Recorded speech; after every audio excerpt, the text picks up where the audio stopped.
Alienation, Uncertainty, Meaning, and Pascal's Wager.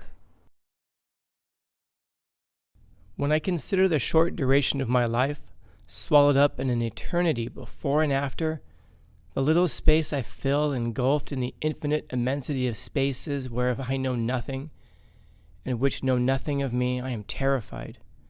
The eternal silence of these infinite spaces frightens me. Blaise Pascal. Alienation. The sense of feeling isolated from a group to which we feel we should belong is not a new, strictly modern problem, but it is a problem that's increasing in modern times. Harris Poll has been compiling an alienation index since 1966, a survey designed to measure respondents' sense of alienation based on 5 specific questions. What do you think doesn't count very much anymore? The rich get richer and the poor get poorer? Most people with power try to take advantage of people like yourself? The people running the country don't really care what happens to you?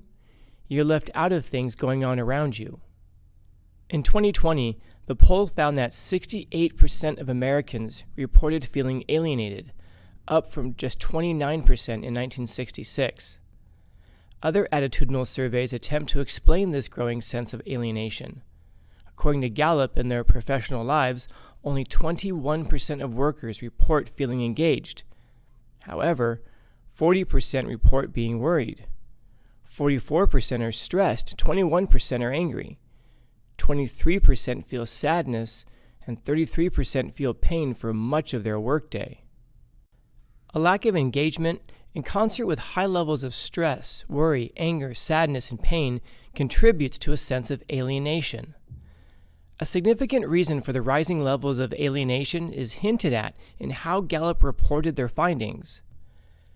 Rather than appreciating the levels of human suffering workers are reporting as an existential problem, Gallup reports on the dollars and cents of their suffering. Quote, such high levels of disengagement cost about $7.8 trillion and account for 11% of GNP loss. The implication is that human suffering is only appreciated in the context of its monetary cost. Therefore, workers do not see themselves as meaningful in and of themselves, in a place they spend a third of their lives, at work. They're reported on and treated as though their meaningfulness only extends to their productivity. The reduction of people to their economic utility imposes a strictly materialist value on people, separating us from our metaphysical natures that long for intrinsic worth and connection. It conveys a social attitude that we're only contextually meaningful to the extent that we're useful rather than intrinsically meaningful in our nature. It makes our value subjective rather than objective. Being only contextually meaningful not only alienates us from our metaphysical natures, but also creates constant uncertainty in ourselves.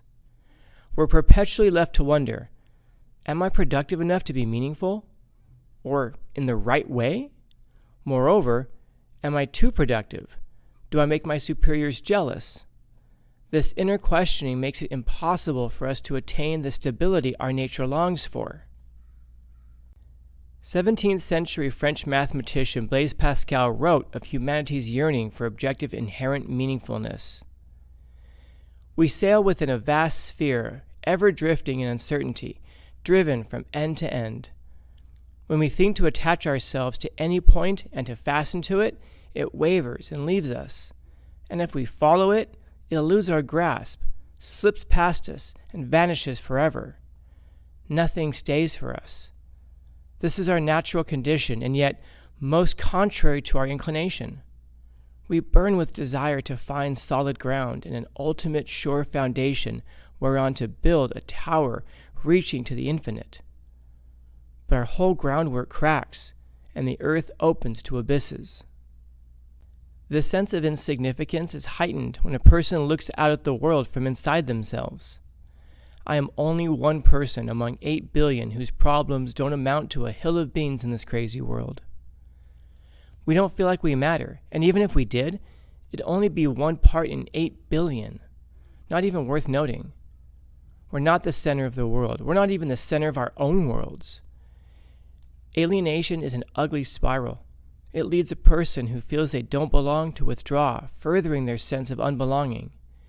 It can lead to life feeling like a thing to be avoided, something we need to be distracted from, numb to the point of being able to ignore.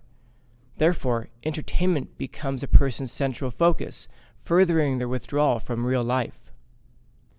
Perhaps the best approach to alienation and insignificance is a defiant hope that we will one day identify a meaning or purpose that justifies our existence, with all of its worries, stress, sadness, and pain. A type of Pascal's wager in which we optimize our lives by living as though we believe there's meaning in it, in hopes that we'll one day find one. Pascal posited that it was rational to bet on God's existence and live accordingly. If we believe and He doesn't exist, we still lived a moral life, no harm, but some gain, and that we've at least made the world a little better for having been here. But if we don't believe and He does exist, we're condemned to hell, eternal alienation from our Creator. Yet, if we choose to believe and He does exist, we hit the jackpot, eternal reward and joy. In other words, the worst-case scenario for the believer is equal to the best-case scenario for the non-believer. But the best-case scenario for the believer is unimaginably great. Therefore, Pascal says, the only sensible wager is to believe God exists and live accordingly. And if we can't bring ourselves to truly believe, we at least should live as though we do. While doing so, perhaps we'll find a reason to believe in what we hope exists. In the very same way, the sensible wager in life is to choose to live as though we believe we have inherent meaning and value, and live accordingly.